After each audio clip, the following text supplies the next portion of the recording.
In this episode of Talking Clock, we sit down with Nop to discuss his journey of creating his own watch brand, Vilhelm Watches. We also talk about his Dream 3 watch collection, as well as his take on sports watches like the Nautilus. Before we start, please like the video. The support makes a big difference. Enjoy. So one last topic I wanted to talk about is, well, I think you've probably done like the ultimate thing for a watch collector, which is to create your own watch brand as well as, your own watches. So yeah, could you just walk me through the brand that you've created as well as like the key pieces? Because I guess the latest release is the chronograph. So I've always wanted to start my own brand. I think it's always been on my mind, like probably after 5-6 years of collecting. I've always kind of been very design focused and been very creative in nature. But it all kind of took hold when my first son was born, Liam, back in 2015. I kind of decided to take the jump. Basically started it with a friend who had started his own watch brand. He is actually pretty famous, Zalos. Wow. So yeah, kind of used him as like a mentor to sort of help position the brand and whatever, and sort of learn the ropes from him. But I think for me, my design philosophy with my brand has always been to delve into inspirations that I have as a collector.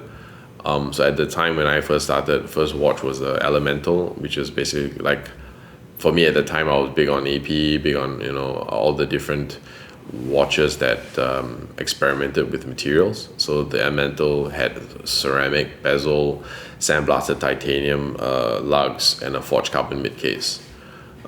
So for me, that was kind of like my foray into doing something that I understood, and that was the first watch, and it came out on Kickstarter. It did well, sold out, and then the second release was the Talos, which was the same case, but with instead of titanium and ceramic, we switched it up with bronze. So it kind of like, I had the idea when I saw like an AP shoe marker with rose gold in forged carbon, and obviously I'm not going to do a rose gold DLC watch. Just to me, it feels a bit cheap, because obviously you're going to put gold on a watch, it's going to be too expensive. So I decided, what else has a gold kind of aesthetic? Bronze. So it kind of worked really well. I think a lot of people liked it. We did a diver, a 500-meter diver that used bronze and a forged carbon mid case. So pretty cool. I really like that design. It also sold out, and then fast forward, the steel sports craze kind of started to hold, and I was into octos and whatnot. So the Prism that came out after that was basically heavily inspired by my love for integrated steel sports watches. So the finishing, the vertical brush on the bezel, the polished edges, or the sandblasted facets, kind of played on the inspiration from my Bulgari love and my AP love.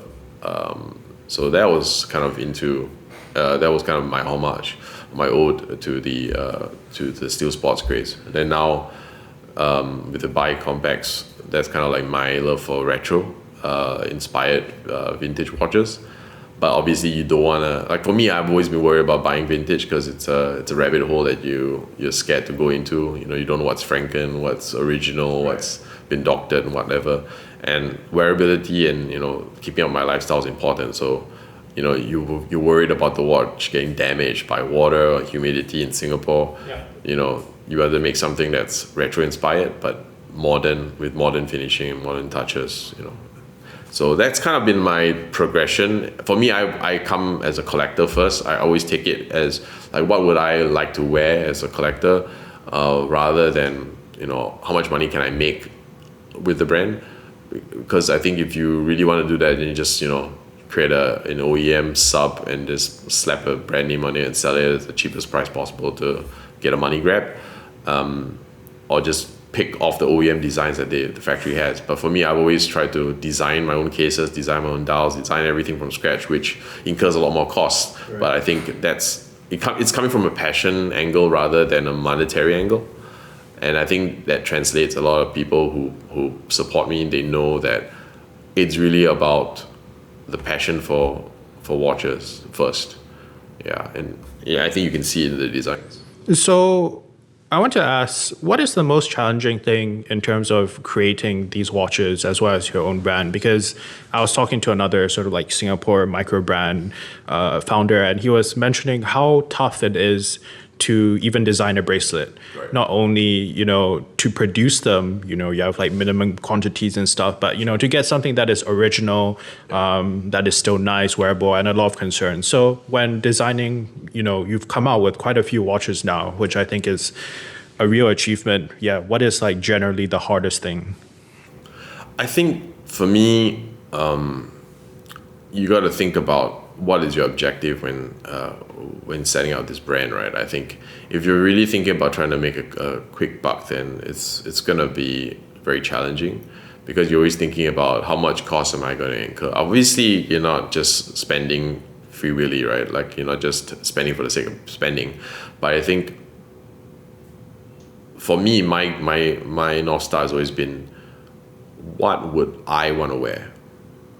Taking from a place where like you have that market, you are that market, and you're selling to yourself, and you're hoping that there's at least a couple of hundred guys who think the same way, right? And that's the only way you can do it. Like, if you try to pander or you try to be someone you're not, then you're gonna design something that's a fluke, right?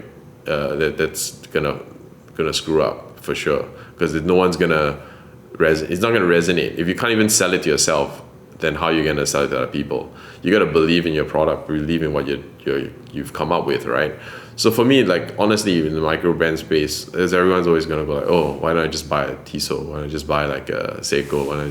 That kind of thing, Like, you always have these naysayers and people who are very negative, who are very brand conscious, and go like, wow, that's expensive. Why don't I just buy like an Oris? I'm like, yeah, you could, but my point is that it's art, right? If you're not buying a watch because it ticks all the boxes, you just get an Apple Watch, right? I mean, it's an emotional purchase. It's an emotional connection with the watch, and like a story, with maybe the owner of the brand, or the style of the watch, or what it's reminiscent of. So you need to tap into that. I think designing anything, you need to understand what's the angle that makes it desirable or cool or fun or worthwhile buy.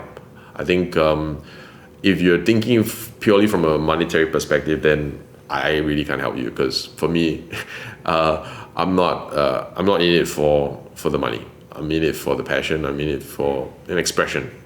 Yeah. No, fair enough. Then talking about micro brands, another one that you've brought today, and I think it's also a brand that's doing a lot of great things, whether it's with their 12 or, the Bel Canto, is Chris Ward. So I think you only got yours recently. Yeah. What are your thoughts on the piece so far? I've been quite impressed, to be honest. I was worried. I bought it because I was very curious about it. I really liked the idea and what they managed to achieve at the price point that they're selling it at. I think it was like, when I bought it, was under 5K Sing, which I think represents incredible value for what you're getting. Most people won't even think about getting any kind of chiming watch at that price. And in the way they've done it, they made it look so hot horology. It looks like, somebody was telling me, it looks like an mb&f with the way that they've done the layout of the dial. So it's just aesthetically pleasing. The packaging, everything looks great. The finishing, the build quality is really good. I wouldn't really call them a micro brand, if you will, because my definition of micro brand is like, the founders pretty much doing multiple things. Okay, fair enough. Yeah. They're definitely a team. Right. They have departments and whatever. So I would say independent already. Sure. In that sense. I really like what they're doing. I honestly never really looked at watches before the Bel Canto. I know friends who had been following them, but to me, generally, they do a lot of tool watches. very utilitarian kind of watches that, you know, do the job really well for the price point. But only recently, after Bel Canto, they came with the 12, which is kind of like their affordable alternative to the Steel Sports watch. Right. Then I think to end off this topic, I think it's clear that a lot of the watches that you've created have, you know, a clear inspiration or a clear purpose. So as someone who's been collecting for a while, I want to give you this hypothetical. So let's say infinite budget to create a 3-watch collection. You can't sell any of the watches, and you also can't create any crazy piece unique that doesn't exist, like some fantastical, don't know what, Spider-Man, like Avengers thing. So yeah, off the top of your head, not perfect, 3 watches and your logic for each. Wow. Okay, so no budget, like pretty much infinite budget. Yes. Okay. Infinite budget. For me, it's very important to have wearability. So I mean, thankfully, I have one of my grills. I think the Skeleton 2B Mono Pusher is, for me, my favorite watch, just because of the horology that's packed inside it.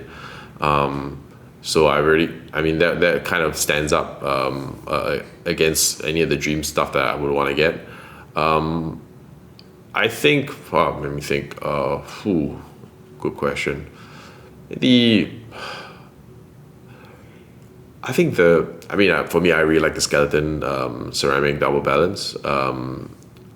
Obviously, getting it at a reasonable price would be great, but I mean, like I mentioned, no budget. I would like that for daily.